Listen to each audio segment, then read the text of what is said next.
separation, but people of Telangana wanted it and got it. And after Telangana formation, a new government, that is the first Telangana Assembly formed, and during the 14 or 15 years of campaign, and also in the election manifesto, all the political parties promised a new Telangana, and we need to rebuild and things like that. Whether that will take place or not is a different question, because it's only 1.5 years. It's very early to say what it would hold future for the people of Telangana. But as of now, we are a different state, an autonomous state in India. And Rajan asked me to talk about Andhra and Telangana. But I am refraining myself from talking of Andhra because politically it is not right for me to talk about Andhra. And then coming to the history of Telangana or the farmers' suicides, by the time that I was preparing this, there were about 700 farmers who committed suicide in Telangana in the last 1.5 years. And naturally, because it's a new state and a new government, new party in power, naturally it has a tendency to blame it on the earlier governments. That is also going on. But what are the actual issues that are prompting people to commit suicides is that the Telangana, before we merged with the Andhra state, Telangana is a Deccan plateau, and then there were about series of tanks. We used to say chains of tanks used to be there, and it used to be mainly rain-fed, but still cultivated with the help of the tank irrigation. And during the last 60 years, during the last 56 to 2015, it is about 60 or 58 years, all the tanks were destroyed. That means there was no way that water is seeped down and then the water is given to the irrigation purposes. So a lot of real estates came into these places, a lot of land grab has taken place. All that people of Telangana believe that it is ruled by Andhras, that is why it was done. And now, but the government is not accepting that there were 700 suicides. But during the last 2 weeks, all the opposition parties came together and called for a strike in Telangana. And before that itself,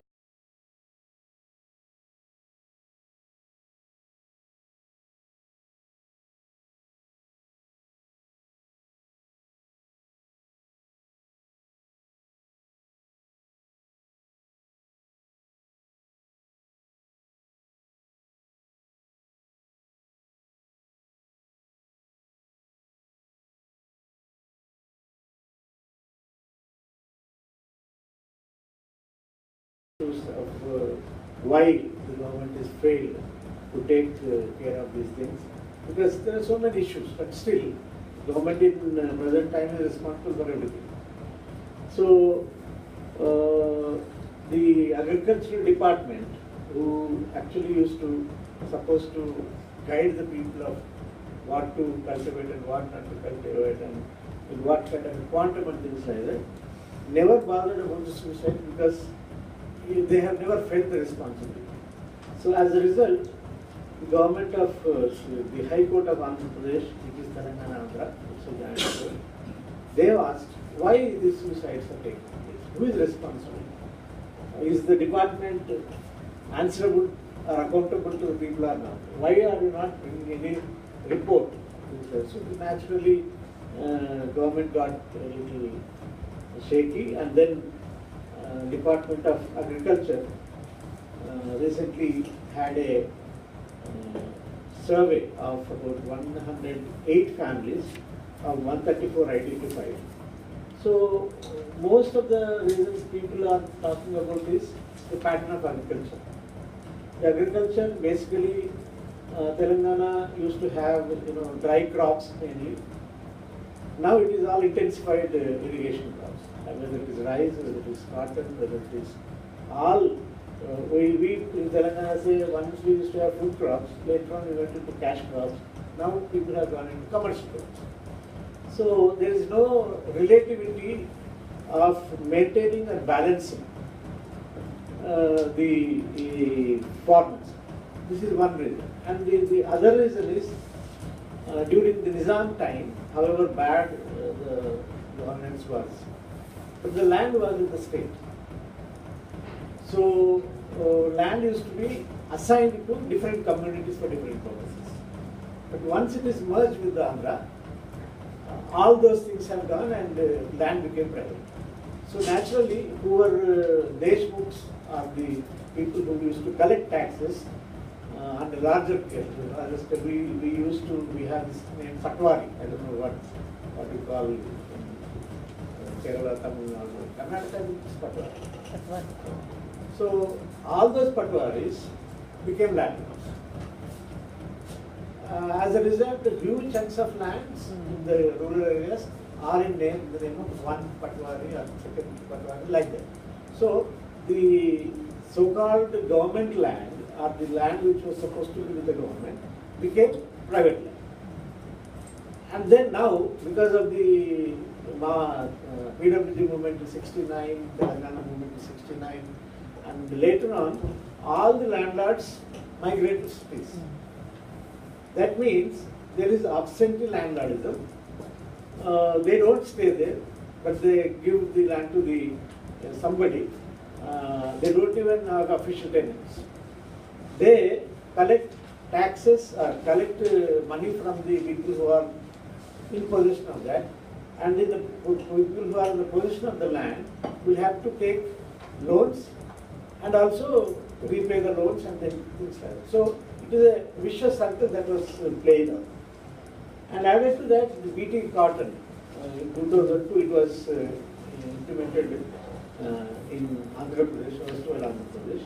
So the same thing is also continuing. So people, however much we talk about food sustainability, food security and all, people are expecting the government to provide food security than having the food security rights with them. That is also one issue that is prevalent there. So, and then the study, whatever immediate study that was there, revealed that actually the real landowner is not in cultivation business. They are outside the village or outside the land. Either they are now in the jobs or trade or politics and things like that. So naturally, people who have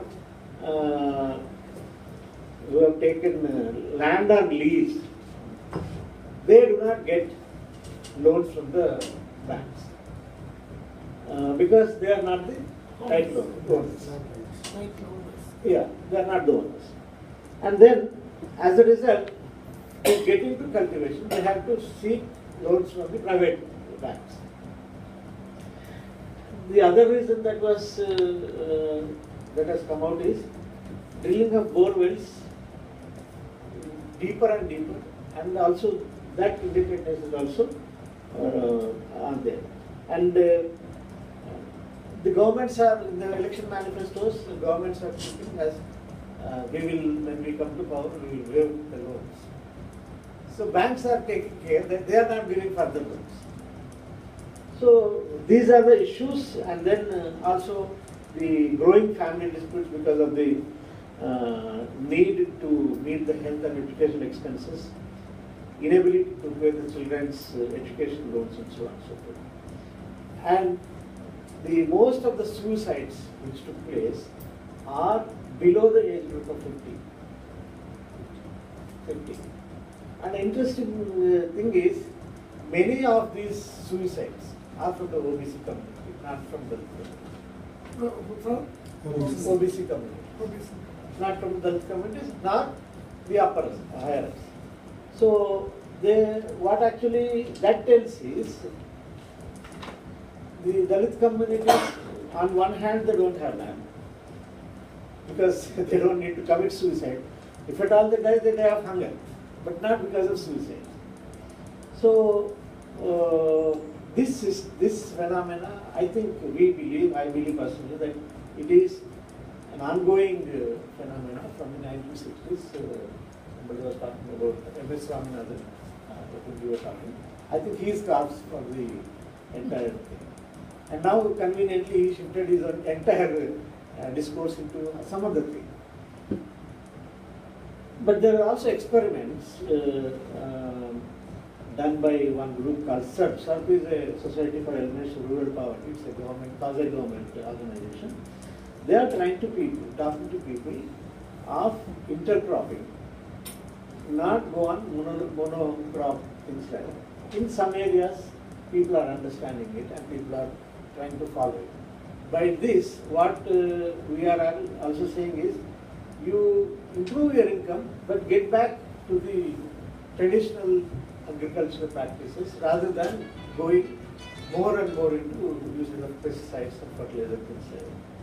So I would say that in Khammam district, this is being implemented, and the study is compared to the places where heavy intake of fertilizers and pesticides is there, whereas Khammam is not having that much of, in some areas, not in every village.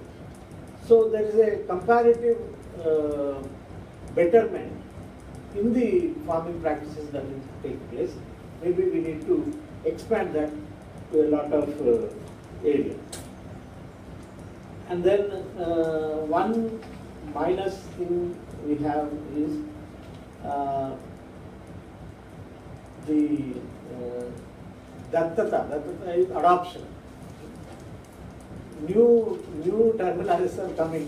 Now the daughter of the present Chief Minister runs an organization by name Telangana Jagriti, which is also an MP. So they are coming out with new thoughts saying that we will adopt the families who have committed suicide. That is more. Okay. I will finish within 8 minutes.